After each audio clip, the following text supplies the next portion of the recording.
60 Great Ghost Stories, read by H. Washington Sawyer. Tonight's story, The Cocoon, by John B. L. Goodwin. Whereas downstairs his father had a room the walls of which were studded with trophies of his aggressive quests, heads of ibex, chamois, eland, kaitloa, peccary, and ounce. Upstairs, Denny had pinned upon his playroom walls the fragile bodies of swallowtails, nymphs, fritillaries, meadow browns, and angel wings. Although his father had maneuvered expeditions, experienced privation, waded through jungles, climbed upon crags for his specimens, Denny had blithely gathered his within the fields and gardens close to home. It was likely that his father's day as a collector was over. Denny's had just begun. Denny was 11 and his father 46, and the house in which they lived was 100 or more years old, though no one could be exact about it.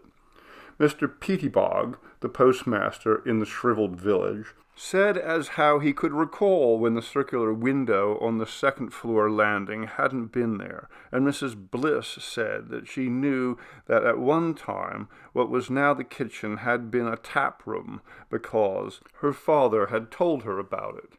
The heart of the house, as Denny's father put it, was very old, but people had altered it and added on and covered up.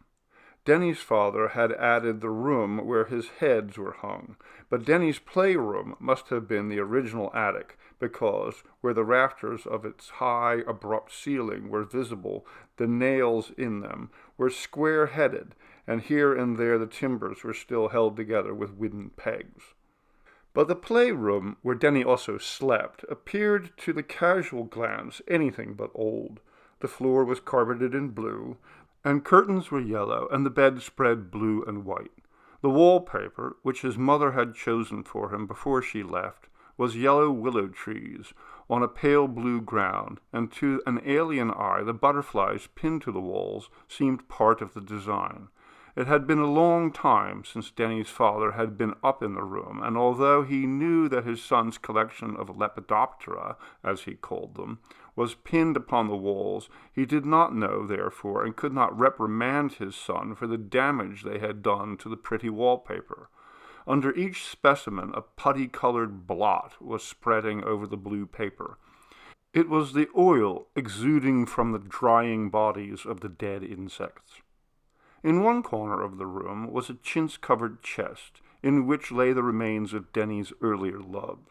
Battered trains and sections of track, an old transformer, batteries covered with cavern-like crystals of zinc salts, trucks and windmills no longer recognizable as much more than haphazard wooden arrangements of fitted blocks and sticks. Books, crumpled and torn, with Denny's name or current dream scrawled aggressively in crayon across the print and pictures, a gyroscope, a rubber ball, its cracked paint making a mosaic of antique red and gold around its sphere. And somewhere at the bottom, weighed down with tin and lead and wood more than any corpse on earth or grass, lay a bear, a monkey, and a boy doll, with a scar across one cheek where Denny had kicked it with a skate. In another corner, the symbols of his present were proudly displayed. The butterfly net leaned against the wall, and close to the floor, on a wooden box turned upside down, stood Denny's cyanide bottle, tweezers, and pins, the last shining as dangerously bright as minute surgical instruments with their packet of black paper. After almost a year of collecting butterflies, Denny had found that a certain equivocal quality could be added to his pursuit if he were to collect not only the butterflies, but also the earlier stages of their mutations. By cramming milk bottles, shoe boxes, and whatever other receptacle the house might offer with caterpillars and pupae, he was, in the case of those that survived, able to participate in a sort of alchemy. Intently he would squat on his haunches and gaze into the receptacles, studying the laborious transformation, the caterpillar shedding skin, exudation that is used to hitch the shroud-like chrysalid to twigs or the undersides of leaves, and then the final unpredictable attainment of the imago. It was like opening a surprise package, for as yet Denny had not learned to tell what color, size, or shape worm would turn into a dog's head sulphur, morning cloak, or tiger swallowtail. As late summer approached, Denny insisted that the servant girl refrain from opening the windows wide in order to air out his room. The sudden change in temperature, he said, would disturb the caterpillars and pupae. Even though the girl reported to his father that Denny's room smelled unhealthily from all the bugs and things, the man did no more than mention it to Denny in an offhand manner. Denny grunted to show that he had heard and did no more about it, and as his father was writing a book on his jungles and crags and beasts, he had really very little concern about what went on upstairs. So it was that an acrid smell of decaying vegetable matter devolving itself into insect flesh pervaded Denny's bright attic room, and the oily blotches on the walls beneath his specimens spread ever so slightly, discoloring the paper more and more. In a book, Butterflies You Ought to Know Better, which an aunt had sent him for Christmas, Denny read that a suitable castle for a caterpillar could be made by placing a lamp chimney closed at the top upon a flower pot filled with earth. He prepared this enclosure, purchasing the lamp chimney from the village store with his own money. It was such an elegant contrivance, and yet so magical, that he decided to save it for an especially unusual specimen. It was not until late afternoon in October that Denny found one worthy of the castle. He was exploring a copse between two fields. Because of the stoniness of its ground, it had never been cultivated, and lay like a sword between the fertility of the fields on either side. Denny had never trespassed on it before, and dared to now only because of his growing self-confidence in his power over nature. A month ago, he would have shied away from the area entirely, even taking the precaution to circumvent the two fields enclosing it. But he felt a little now the way he thought God must feel when, abject within its glass and cardboard world, the life he watched took form, changed, and ceased. Protected from unpleasant touch or any unpredictable action, Denny watched the metamorphosis from worm to chrysalid to miraculously vibrant petal. It lay within his power to sever abruptly the magical chain of their evolution at any point he chose. In a little way, he was a little like God. It was this conceit that now gave him the courage to climb over the stones of the old wall and enter the half-acre of dense woodland. The autumn sun, already low, ogled the brittle landscape like some improbable jack-o'-lantern hanging in the west. What birds were still in that country spoke in a rasping tone of the herd. The more mellifluous and prosperous had already gone south. Although the leaves on the trees displayed the incautious yellows of senility and the ochres of decay, the underbrush, such as catbrier and wild grape, were mostly green. Armed with his forceps and his omnipotence, Denny explored each living leaf and twig. Brambles tore his stockings and scratched his knees, but, except for vulgar tent caterpillars in the wild cherry trees, Denny's efforts went unrewarded. It was dusk when, searching among the speculatively shaped leaves of a sassafras, Denny found a specimen beyond his most arrogant expectations. At first sight, due in part to the twilight, it looked more like a shriveled dragon than a caterpillar. Between it and the twig, a filament stretched, and this, added to the fact that when Denny touched it gingerly, he could feel its puffy flesh contract the way caterpillars do, convinced him it was no freak of nature, or, if it was a caterpillar freak, and therefore nothing to fear.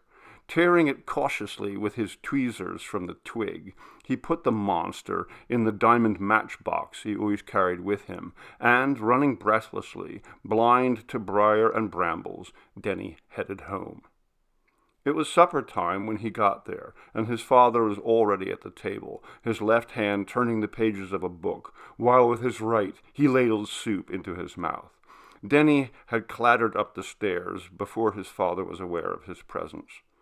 "You're late, son," he said in the moment between two printed sentences and 2 spoonfuls of soup. "I know, Father," Denny replied without stopping, "but I got something." Another sentence and another spoonful.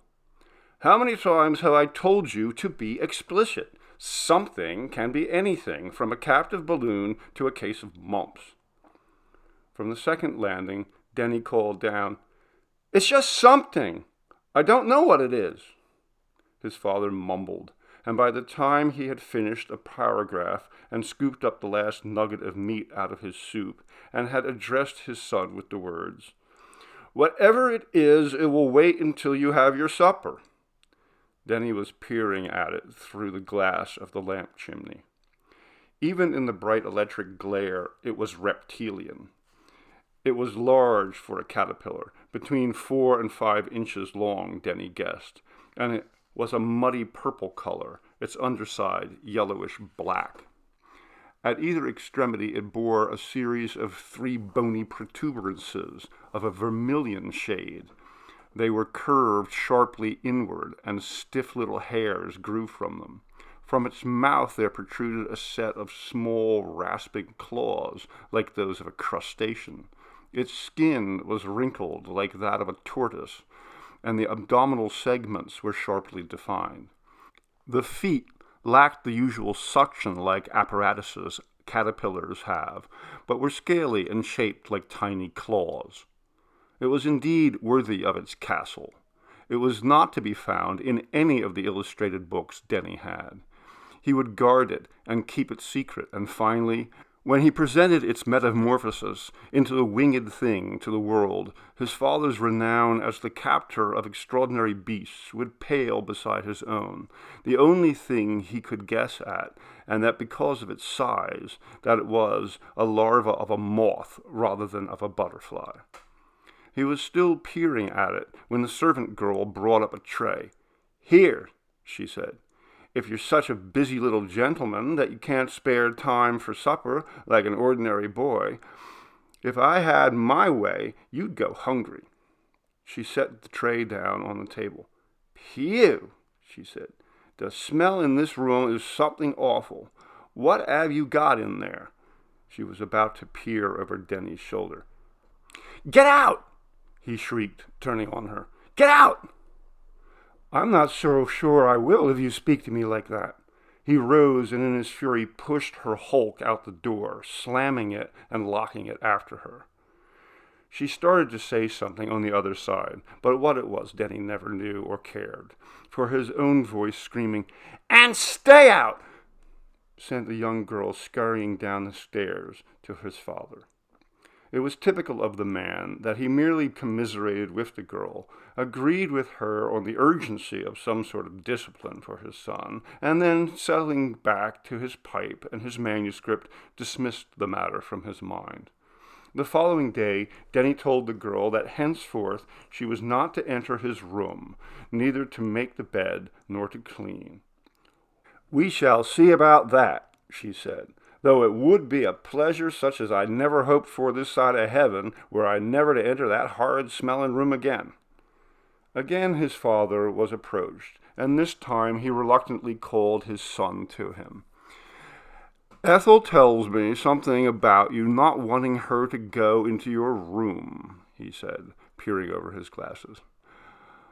"I'd rather she didn't, Father," Denny replied, humble as pie. "You see, she doesn't understand about caterpillars and cocoons and things, and she messes everything up." "But who will see to the making of your bed and the dusting and such?" "I will," asserted Denny. "There's no reason why, if I don't want anyone going into my room, I shouldn't have to make up for it somehow. like making my own bed and cleaning up. Spoken like a soldier, son, the father said. I know the way you feel, and if you're willing to pay the price in responsibility, I see no reason why you shouldn't have your wish. But, he said, and pointed a paper knife of walrus tusk at the boy, if it isn't kept neat and tidy, we'll have to rescind the privilege. Remember that. His father, grateful that the interview had not been as tedious as he had anticipated, told his son he could go. From then on, Denny always kept the key to his room in his pocket.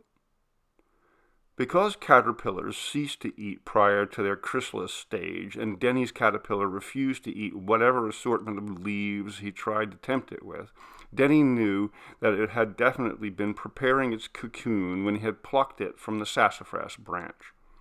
It was very restless, almost convulsive now, and within the lamp chimney it humped itself aimlessly from twig to twig, its scaly little claws searching for something to settle upon.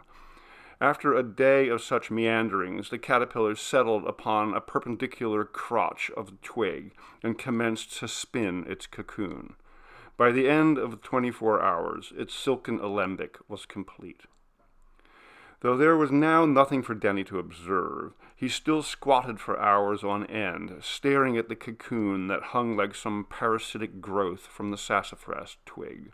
His concentration upon the shape was so great that he sat hunched over, and his eyes seemed to tear the silken shroud apart, to be intimately exploring the secret that was taking place within.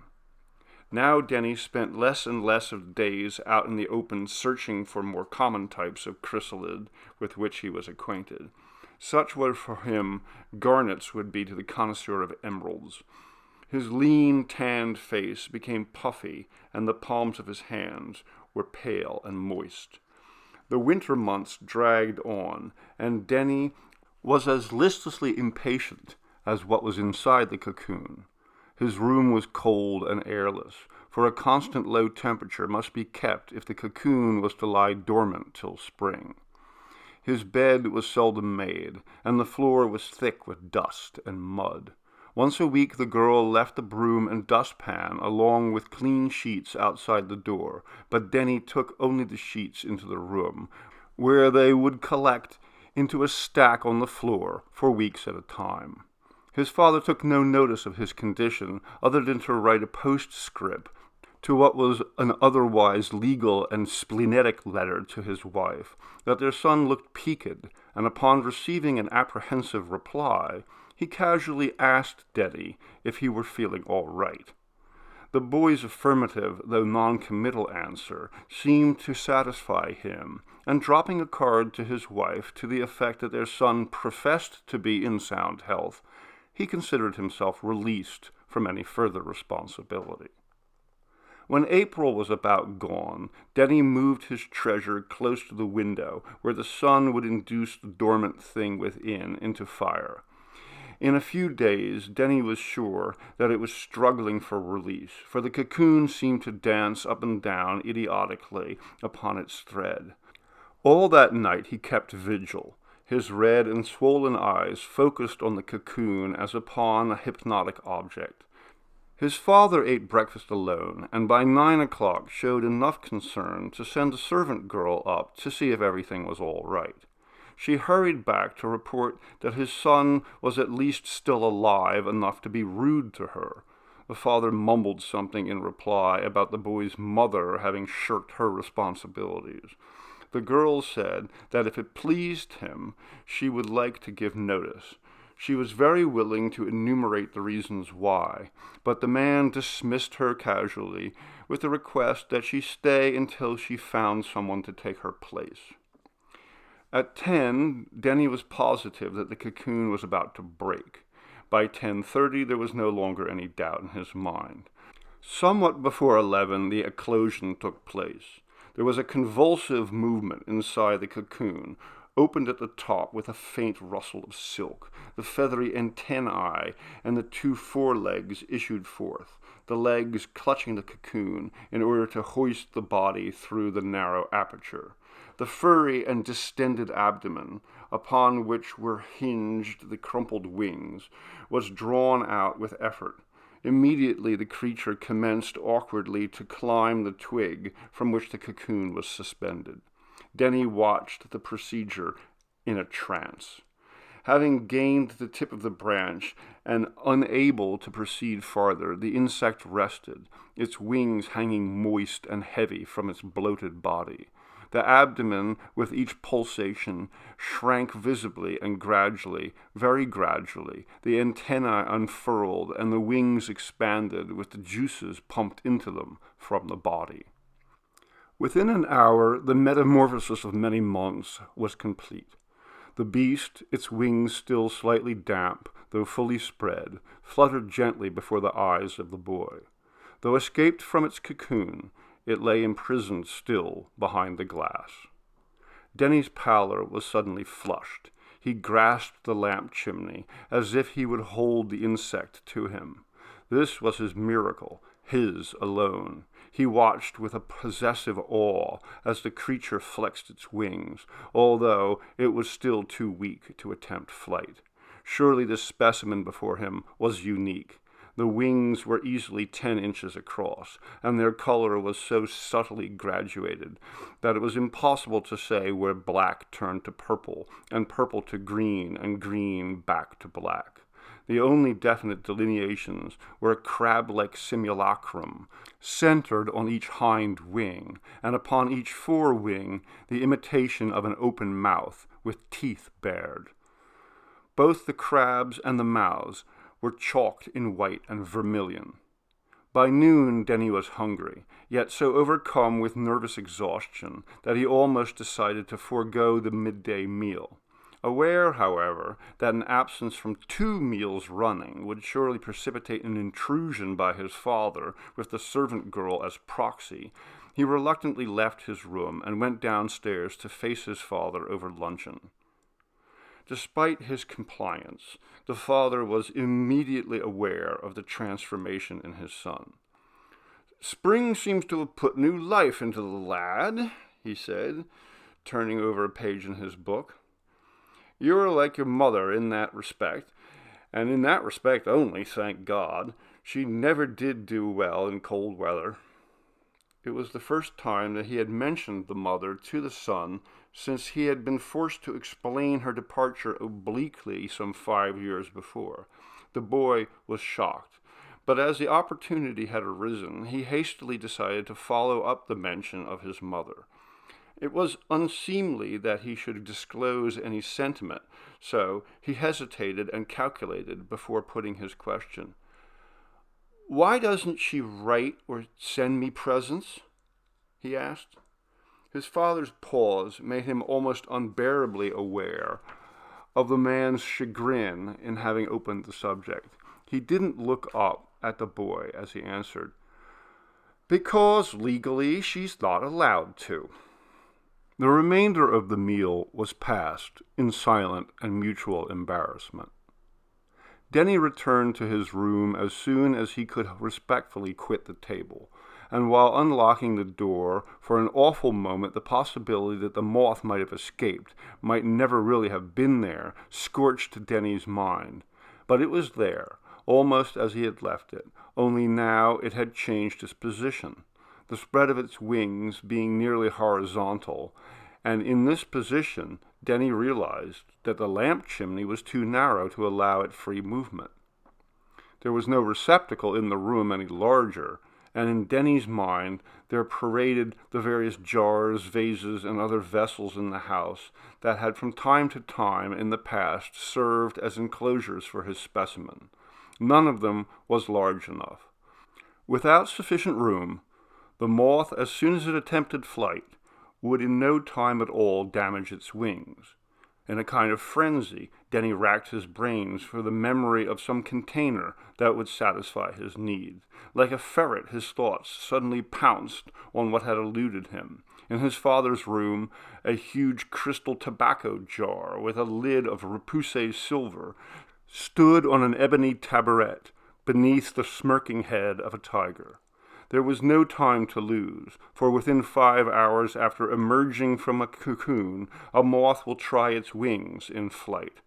Breathlessly, Denny bounded down the stairs, and for a moment only hesitated before he knocked upon his father's door. "Yes?"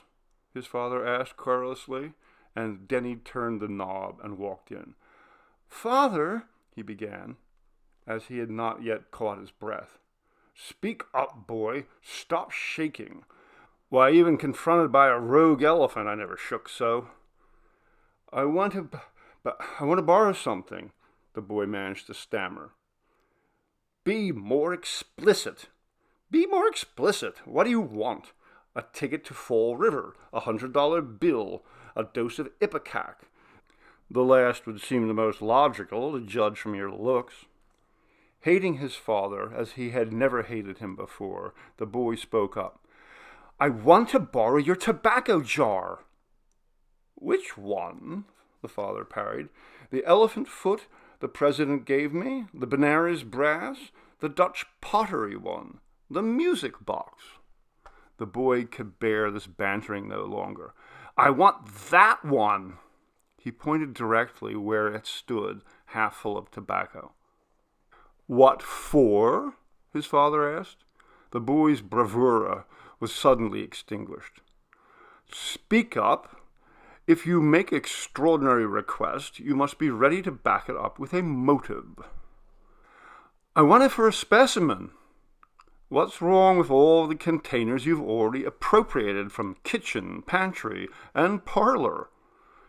Denny would not say they were not big enough. It might arouse sufficient interest within his father so that he would insist on seeing for himself what this monster was. Denny had a vision of his father grabbing the moth and hastening to impale it upon the study wall, adding it to his other conquests. They won't do," Denny said.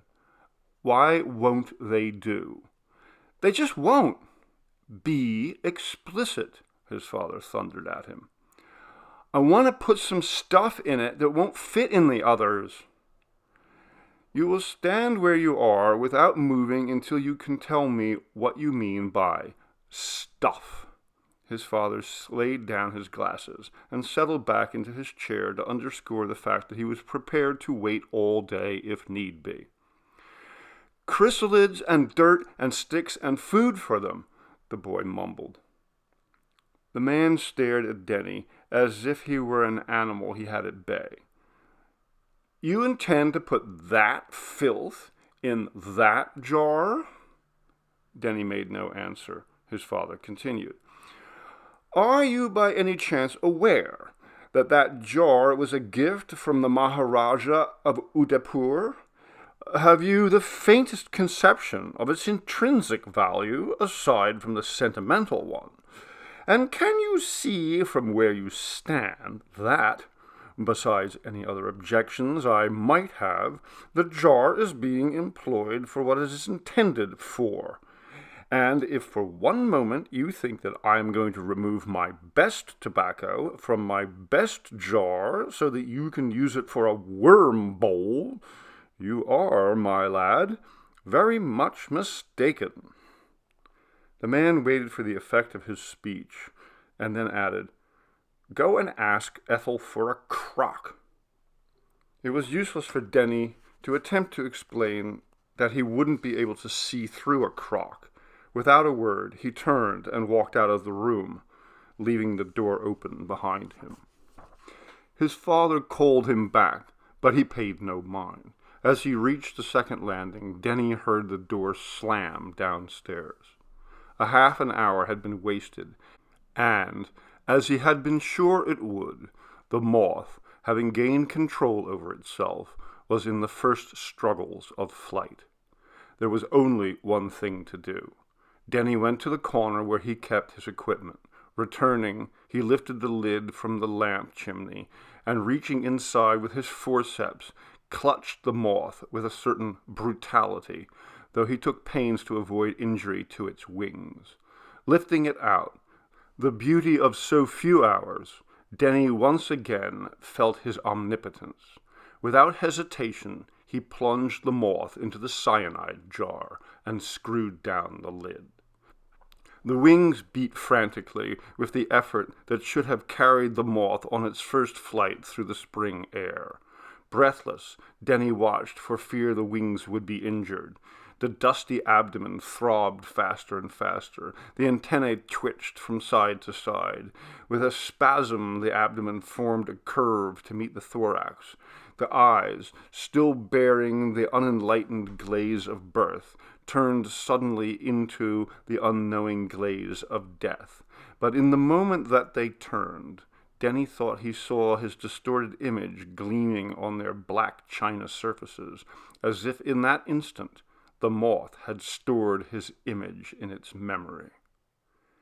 Denny unscrewed the cap, plucked out the moth, and piercing its body with a pin from the black paper packet, he pinned the moth to the wall at the foot of his bed.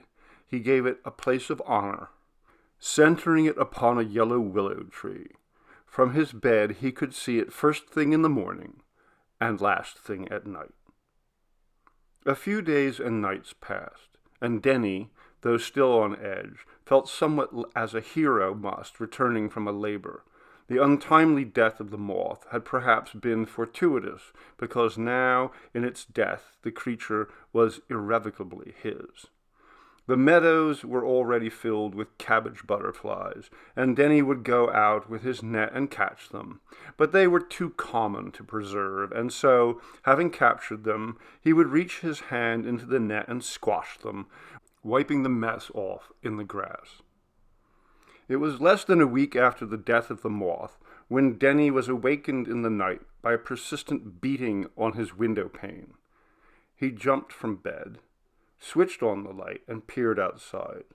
With the light on, he could see nothing, and whatever it had been was gone. Realizing that though the light made everything outside invisible to him, it would also act as a lure to whatever had tried to come in, he went back to bed, leaving the light on and the window open. He tried to stay awake, but soon fell back to sleep. In the morning he looked about the room, but there was no sign of anything having entered. It must have been a June bug, or possibly a Luna moth, though it had sounded too heavy for one, thought Denny. He went over to look at the moth on the wall, a morning ritual with him. Although he could not be sure, the dust of one wing seemed to be smudged, and the oily stain from the body had soaked into the wallpaper considerably since the day before. He put his face close to the insect to inspect it more fully. Instinctively he drew back. The odor was unbearable. The following night Denny left his window wide open, and shortly before midnight he was awakened by a beating of wings upon his face. Terrified and not fully conscious, he hid out with his open hands. He touched something, and it wasn't pleasant. It was yielding, at the same time viscid, and something scratched against the palm of his hand, like tiny spur or horn. Leaping from the bed, Denny switched on the light. There was nothing in the room. It must have been a bat, and the distasteful thought made him shudder. Whatever it had been, it left a stench behind, not unlike the stench of the spot on the wall. Denny slammed the window shut and went back to bed and tried to sleep. In the morning, his red-rimmed eyes, inspecting the moth, plainly saw that not only were the wings smudged, but that the simulacra of crabs and mouths upon the wings seemed to have grown more definite. The oily spot had spread still farther, and the smell was stronger. That night Denny slept with his window closed, but in his dreams he was beset by horned and squashy things that pounded his flesh with their fragile wings, and awakened in fright he heard the same sound as he had heard the previous night, something beating against the window pane. All night it beat against the closed window, and Denny lay rigid and sleepless in his bed, and the smell within the room grew into something almost tangible. At dawn, Denny arose and forced himself to look at the moth. He held his nose as he did so, and with horror he saw the stain on the paper and the crabs in the mouths, which now not only seemed more definite, but also considerably enlarged. For the first time in months, Denny left his room and did not return until it was his bedtime. Even that hour he contrived to postpone a little by asking his father to read to him. It was the lesser of two evils. The stench in the room was such that although Denny dared not leave the window open, he was forced to leave the door from the landing into his room ajar. What was left of the light in the hall below, after it had wormed its way up and around the stairs, crawled exhaustedly into his room. For some perverse reason it shone most brightly upon the wall, where the moth was transfixed. From his bed Denny could not take his eyes off it. Though they made no progress, the two crabs on the hind wings appeared to be attempting to climb up into the two mouths on the fore wings. The mouths seemed to be very open and ready for them. That night, no sooner had the beating wings upon the window awakened Denny than it abruptly ceased. The light downstairs was out, and the room was now in darkness. Curling himself up into a ball and pulling the sheet over his head, Denny at length went off to sleep. Sometime shortly afterward, something came through the door and half crawled and half fluttered to the bed. Denny woke with a scream, but it was too muffled for either his father or Ethel to hear, because what caused him to scream had wormed its way between the sheet and was resting like a sticky pulp upon Denny's mouth. Floundering like a drowning person, the boy threw back the covers and managed to dislodge whatever had been upon his mouth. When he dared to, he reached out and turned on the light. There was nothing in the room, but upon his sheets were smudges from glistening dust, almost black, almost purple, almost green, but not quite any of them. Denny went down to breakfast without looking at the moth. "No wonder you look so ghastly," his father said to him. "If the smell in this house is half of what it must be in your room, it's a wonder you're not suffocated. What are you running up there? A potter's field for Lepidoptera? I'll give you until noon to get them out." All day, Denny left the window of his room wide open. It was the first day of May, and the sun was bright. As a sop to his father, he brought down a box of duplicate specimens. He showed them to his father before disposing of them. "Phew," said his father. "Dump them far away from the house." That night, Denny went to bed with both the door and the window locked tight, despite the smell. The moon was bright and shone all night unimpaired upon the wall. Denny could not keep his eyes off the moth. By now, both crabs and mouths were nearly as large as the wings themselves, and the crabs were moving. Denny could swear. They appeared in relief, perhaps through some trick of chiaroscuro introduced by the moonlight upon the dusty white and red markings. The claws seemed upon the verge of attacking the mouths. Or were the so terribly white teeth of the mouths waiting to clamp down upon the crabs? Denny shuddered and closed his eyes. Sleep came eventually, only to be broken in upon by the beating of wings against the window pane. And no sooner had that ceased, and Denny become less rigid, than the thing was at the door, beating urgently as though it must be let in. The only relief from the tap-tapping was the occasional more solid thud against the panel of the door. It was, Denny guessed, caused by the soft and fleshy body of the thing. If he survived the night, Denny vowed he would destroy the thing upon the wall, or, better than losing it entirely, he would give it to his father, and he, in turn, would present it to some museum in Denny's name. Denny, for the moment, was able to forget the persistent rapping which had now returned to the window, for in his mind he saw a glass case with the moth in it, and a little card below upon which was printed, "Unique specimen Lepidoptera, gift of Mr. Denny Longwood, aged 12. All through the night, first at the window, then at the door, the beating of the wings continued, relieved only by the occasional plop of the soft, heavy body. Though having dozed for only an hour or two, with the bright light of day, Denny felt his decision of the night before indefensible. The moth smelled, that was undeniable. The matter of the crab and the mouth-like markings seemed to expand and become more intense in their color, could probably be explained by somebody who knew about such things. And as for the beating against the window and the door, it was probably, as he had first surmised, a bat, or, need be, 2 bats. The moth on the wall was dead, was his. He had hatched it, and he knew the limitations of a moth, dead or alive. He looked at it. The stain had spread so that now its diameter was as great as the spread of the wings. It was no longer exactly a stain either. It looked as if a spoonful of dirty cereal had adhered to the wall. It was just about the color of mush.